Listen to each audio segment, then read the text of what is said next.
તો જામનગરમાં કૃષિ સહાય પેકેજની થઈ રહી છે ઓનલાઈન નોંધણીને લઈને ઠેબા ગામે ઝી 24 કલાકની ટીમે રિયાલિટી ચેક કર્યું। ગ્રામ પંચાયતની કચેરીએ ખેડૂતો ભરી રહ્યા છે ઓનલાઈન ફોર્મ। છેલ્લા 3 દિવસથી સર્વર ડાઉન થતા ખેડૂતો પરેશાન થયા હતા અને આજથી કામગીરીમાં ધીમે ધીમે સુધારો થતા ખેડૂતોને રાહત થઈ છે। ઓનલાઈન નોંધણીની વ્યવસ્થામાં ફેરફાર કરવા ખેડૂતોની માંગ ઉઠી છે।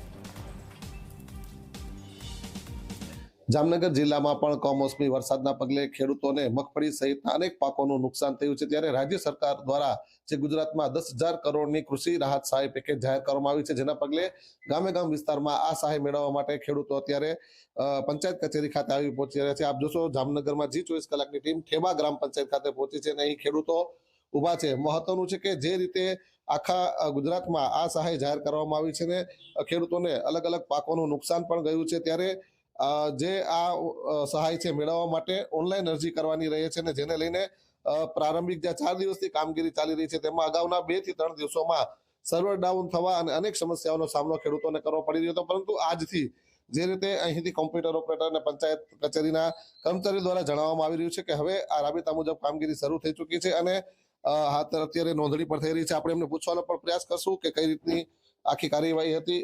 શું તમારું નામ અને જે સર્વરમાં શું પહેલી તકલીફ હતી ને હવે શું થઈ રહ્યું છે? મારું નામ રોહિતભાઈ ડોબરિયા। શરૂઆતમાં 2 દિવસ જ તકલીફ રહી હતી, ઘસારો વધારે હોવાને કારણે સાઇટમાં અત્યારે હવે રેગ્યુલર 2 થી 3 દિવસથી રેગ્યુલર ચાલુ છે। અત્યારે બધાની નોંધણી થઈ રહી છે? હા, થઈ રહી છે। અને નોંધણી કરવા માટે કોઈ ફી લેવામાં આવે છે કે કેમ? 7/12 જે ચાર્જીસ થતા હોય એ જ લેવામાં આવે છે। અત્યારે નોંધણી બરાબર થઈ રહી છે? હા, બરોબર। ક્યારેક પાછો સર્વરમાં વાંધો આવે? ના, ક્યારેય નહીં, નથી આવતો। ના। આપણે જોયું અત્યારે હાલ નોંધણી થઈ રહી હોવાની વાત અહીંથી કહેવામાં આવી રહી છે, પરંતુ આપણી સાથે ખેડૂતો પણ છે કે જે ક્યાંક ને ક્યાંક ઘણી વાર હેરાન પણ થતા હોય છે। શું કહેશો દિલીપભાઈ, જે રીતે અગાઉ સમસ્યા હતી, કતારો લાગતી, આજે ધીમે ધીમે આ શરૂ થયું છે, તો કઈ પ્રકારની મુશ્કેલ હતી ને શું લાગે છે આ નોંધણી કરવામાં? શરૂઆતમાં 2 દિવસ વધારે તકલીફ પડેલી છે, કારણ કે ચારે બાજુથી ડાઉન છે। એક બાજુ અમારે વરસાદનો માર છે, પ્લસ ખેતીવાડીમાં અમારે કામય પુષ્કળ છે, એનો ટાઈમ દેવા માટે અમને બહુ અઘરું પડે છે। એટલે સરકારની એ રજૂઆત છે કે આના આ પ્રશ્નનું કંઈક નિવારણ કરે। કેટલી તકલીફ પડતી પહેલા? 2 દિવસ તો બહુ તકલીફ પડી। અને બીજા કોઈ ચાર્જીસ લેવામાં આવે શું છે? એ લોકોનો જે ઝેરોક્સ ને કોપીના છે અને 7/12 કે જે ચાર્જ થતું હોય એ લોકો લે છે। કઈ વેરાની ઉઘરાણી કઈ કરવામાં ના, એ પ્રશ્ન અહીંયા નથી અમારે ઠેબાને। શું કહેશો, તમારું શું નામ છે અને અત્યારે તમે શું નોંધણી કરાવ્યા છો? હું અત્યારે નોંધણી કરાવવા આવ્યો છું। 7/12 પૈસા નોર્મલ જ લે છે લોકો, અને ખેડૂતને થોડોક પ્રોબ્લેમ પડે છે। શું તકલીફ પડે છે? અત્યારે શું એક મજૂરીનો ટાઈમ છે, મજૂર મળતા નથી ને થોડીક 2 દિવસ રહ્યું હતું આપણે અવસ્થા સર્વર ડાઉનનું, પણ અત્યારે ચાલુ ચાલે છે। તમને લાગે સરકાર કોઈ વ્યવસ્થા કરવી છે કે કમ્પ્યુટર વધારવા, શું લાગે છે? કોમ્પ્યુટર તો વધારવા જ પડે ને, નકર તો કઈ રીતનું થાય?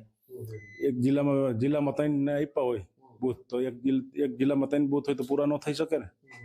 તો 10-12 બૂથ હોય તો જાજી જગ્યાએ સંખ્યા ભેગી થાય તો થઈ શકે ફટાફટ।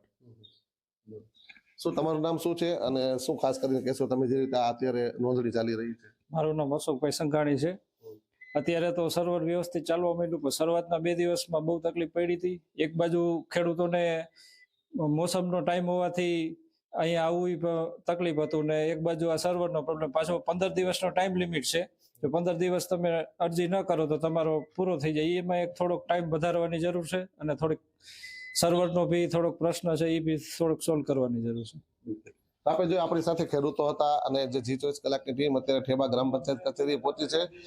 જે રીતે કમોસમી વરસાદથી ખેડૂતોને પાકનું નુકસાન થયું છે અને સરકારે રાહત જાહેર કરી છે, પરંતુ રાહત મેળવવામાં પણ ખેડૂતોને મુશ્કેલી પડતી હોય છે। 3-4 દિવસથી જે આ પ્રક્રિયા ચાલુ થઈ છે, એમાં અગાઉના દિવસો છે જેમાં સર્વર ડાઉન રહેતા હતા, ખેડૂતોને ભારે મુશ્કેલી પણ કરવી પડતી, પરંતુ હવે આજે જ્યારે ઝી 24 કલાક દ્વારા રિયાલિટી ચેક કરવામાં આવ્યું છે ત્યારે અહીં કામગીરી રાબેતા મુજબ થતી હોય તેવું પણ સામે આવ્યું છે, પરંતુ હજુ સારી વ્યવસ્થા કરવામાં આવે તેવું પણ ખેડૂતો દ્વારા માંગ કરવામાં આવી રહી છે। મુસ્તાક દલ, ઝી મીડિયા, જામનગર।